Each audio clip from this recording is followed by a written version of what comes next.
London সফরে গিয়েছেন মুখ্যমন্ত্রী মমতা বন্দ্যোপাধ্যায় এবং সেখানে তার একাধিক কর্মসূচি রয়েছে। অক্সফোর্ড বিশ্ববিদ্যালয়ের আমন্ত্রণে লন্ডন সফর এবং আজ ভারতীয় হাইকমিশনে বৈঠক করবেন। বিনিয়োগ টানতে মঙ্গলে ব্রিটিশ শিল্পপতিদের সঙ্গে সাক্ষাৎ। বৃহস্পতিবার অক্সফোর্ডের কেলগ কলেজে নারী ক্ষমতায়ন নিয়ে বক্তব্য রাখবেন মুখ্যমন্ত্রী মমতা বন্দ্যোপাধ্যায়।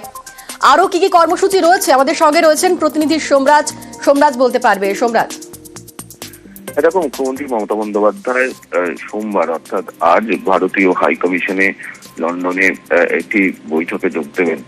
লন্ডনে ভারতীয় হাই কমিশনের তরফে মুখ্যমন্ত্রী মমতা বন্দ্যোপাধ্যায়কে আমন্ত্রণ জানানো হয়েছে এবং সেই আমন্ত্রণে সাড়া দিয়ে তিনি আজকে ভারতীয় হাই কমিশনের বৈঠকে যোগ দেবেন। আগামীকাল অর্থাৎ মঙ্গলবার শিল্প বৈঠক রয়েছে, যা অত্যন্ত গুরুত্বপূর্ণ। লন্ডনে অবস্থিত যারা শিল্পপতিরা রয়েছেন তাদেরকে আমন্ত্রণ জানানো হয়েছে। এই শিল্প বৈঠকে এ রাজ্যের বিনিয়োগের পরিবেশ তুলে ধরা হবে শিল্পপতিদের সামনে। তুমি জানো যে এ রাজ্য থেকেও একটি শিল্পপতিদের নিয়ে প্রতিনিধি দল তারা লন্ডনে গেছেন, তারাও তুলে ধরবেন এ রাজ্যের বিনিয়োগের পরিবেশ। এবং এরপর বৃহস্পতিবার অক্সফোর্ড বিশ্ববিদ্যালয়ের কিলগ কলেজে নারীর ক্ষমতায়ন নিয়ে তিনি বক্তব্য রাখবেন। অক্সফোর্ড বিশ্ববিদ্যালয় কিলগ কলেজ থেকে মমতা বন্দ্যোপাধ্যায়কে আমন্ত্রণ জানানো হয়েছে নারীর ক্ষমতায়ন সহ যে বিভিন্ন যে সামাজিক সুরক্ষামূলক প্রকল্প চলে রাজ্যে, এই সামাজিক সুরক্ষামূলক প্রকল্প এবং নারীর ক্ষমতায়ন নিয়ে বক্তব্য রাখার জন্য।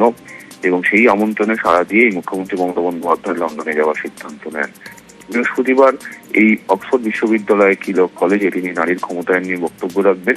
তারপর শুক্রবার তিনি লন্ডন থেকে কলকাতার উদ্দেশ্যে রওনা দেবেন। শনিবার মুখ্যমন্ত্রী মমতা বন্দ্যোপাধ্যায় কলকাতায় পৌঁছানো করেন।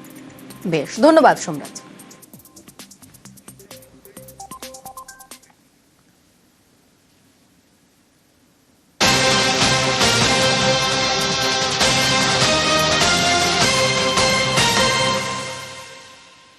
শৃঙ্খলায় কড়া তৃণমূল হুইপ সত্ত্বেও বিধানসভায় অনুপস্থিত ছিলেন 50 জন বিধায়ক। আর অনুপস্থিত বিধায়কদের বিরুদ্ধে এবার পদক্ষেপের পথে শৃঙ্খলা রক্ষা কমিটি।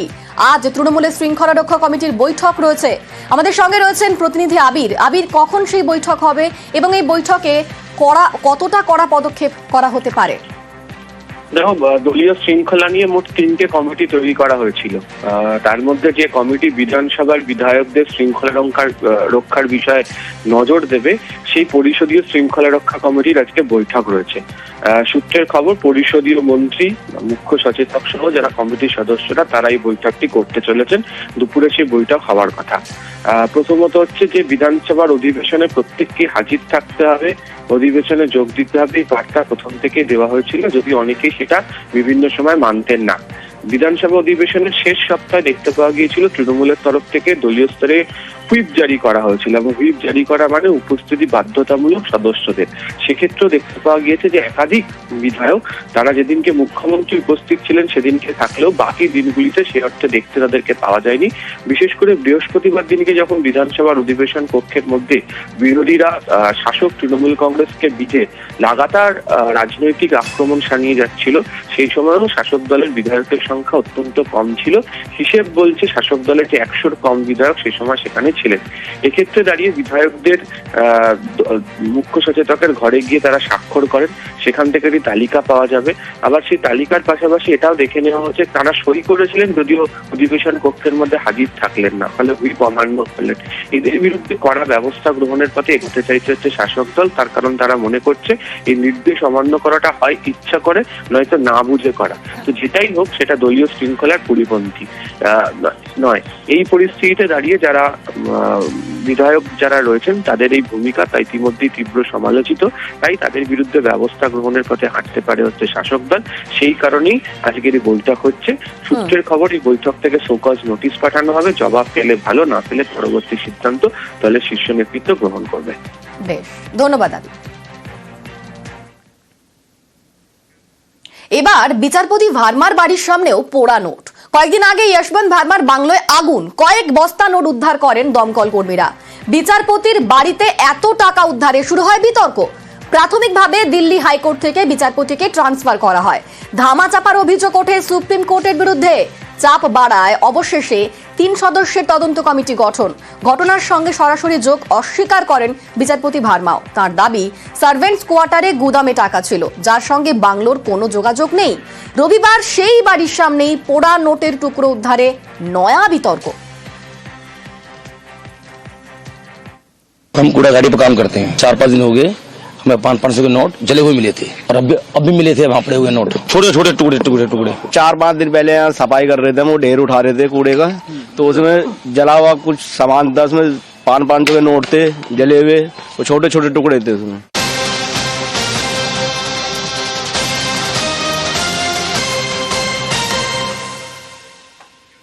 সংসদে বিচারপতির ঘরে টাকার আঁচ। বিচারপতির ঘরে টাকা উদ্ধারের ইস্যু এবার সংসদে। লোকসভার স্পিকারকে নোটিশ কংগ্রেস সাংসদদের। বিচারপতির বাড়িতে টাকা নিয়ে আলোচনার দাবি। আমাদের সঙ্গে রয়েছেন প্রতিনিধি মৈত্রী। মৈত্রী বিস্তারিত বলতে পারবে। মৈত্রী, এই জল গড়ালো এবার সংসদে।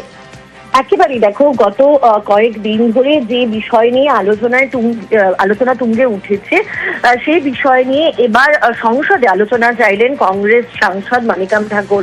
তিনি ইতিমধ্যেই একটি নোটিশ দিয়েছেন স্পিকার ওম বিড়লাকে, এবং সেখানে অন্য সমস্ত আলোচনা বন্ধ করে, অর্থাৎ এই একজনের মোশন দেওয়া হয়েছে, অন্য সমস্ত আলোচনা বন্ধ করে যাতে এই টাকা উদ্ধারের বিষয় নিয়ে আলোচনা করা হয় সেই দাবি জানিয়েছেন তিনি। তার বক্তব্য হচ্ছে যে যেহেতু এই ঘটনা সম্পূর্ণভাবে বিচার ব্যবস্থার উপর প্রশ্ন তুলে দেয় এবং সাধারণ মানুষের যে বিশ্বাস বিচার ব্যবস্থার উপর, তার উপরে প্রশ্ন তুলে দেয়, ফলে এটি মানুষের ইস্যু এবং এই ইস্যু নিয়ে অবিলম্বে আলোচনা হওয়া উচিত এবং এই আলোচনা করে সমস্ত সত্য প্রকাশ্যে আসা একান্ত প্রয়োজন। সেই কারণে তিনি আলোচনার দাবি জানিয়েছেন।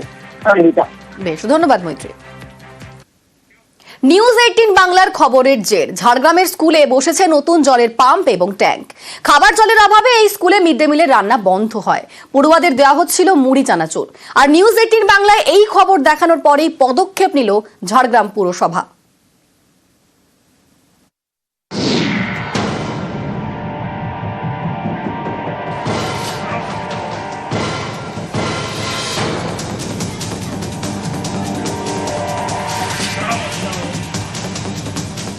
ঝাড়গ্রামের ঘোড়াধরা, এখানেই নিউ টাউনশিপ প্রাথমিক বিদ্যালয়।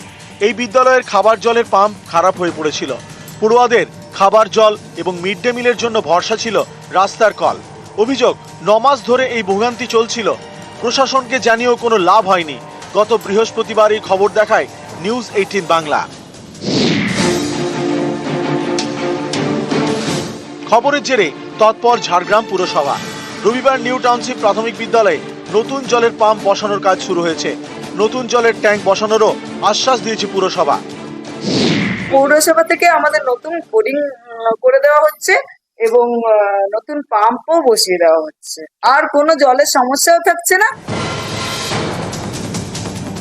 জল শুধু তেষ্টা মেটায় না, অনেক কাজই জল দরকার হয়। সেটাই ছিল না ঝাড়গ্রাম নিউ টাউনশিপ প্রাথমিক বিদ্যালয়ে। জলের অভাবে মিড ডে মিলের রান্না বন্ধ হয়ে যায়। পড়ুয়াদের মিড ডে মিলে মুড়ি চানাচুর দেওয়া হয়। গত বৃহস্পতিবার এই খবর দেখায় নিউজ 18 বাংলা। তারপরে স্কুলের জল যন্ত্রণা মেটাতে তৎপর হয় ঝাড়গ্রাম পুরসভা। মিড ডে মিলেরও কোনো সমস্যা থাকবে না এবং ওনারা বলে গেছেন যে রান্না মিড ডে মিলের বন্ধ করা যাবে না। আর যখনই পাম্পের জল শেষ হবে একদিন আগে বললেই জল ট্যাঙ্কি পাঠিয়ে দেবো। খবর দেখানো 3 দিনের মাথায় কাজ শুরু। এতেই অনেকের প্রশ্ন, এতদিন কেন স্কুলের পাম্প নিয়ে তৎপর হলো না পুরসভা? তাহলে তো পড়ুয়াদের এত ভোগান্তি হতো না। ঝাড়গ্রাম থেকে রাজু সিং, নিউজ 18 বাংলা।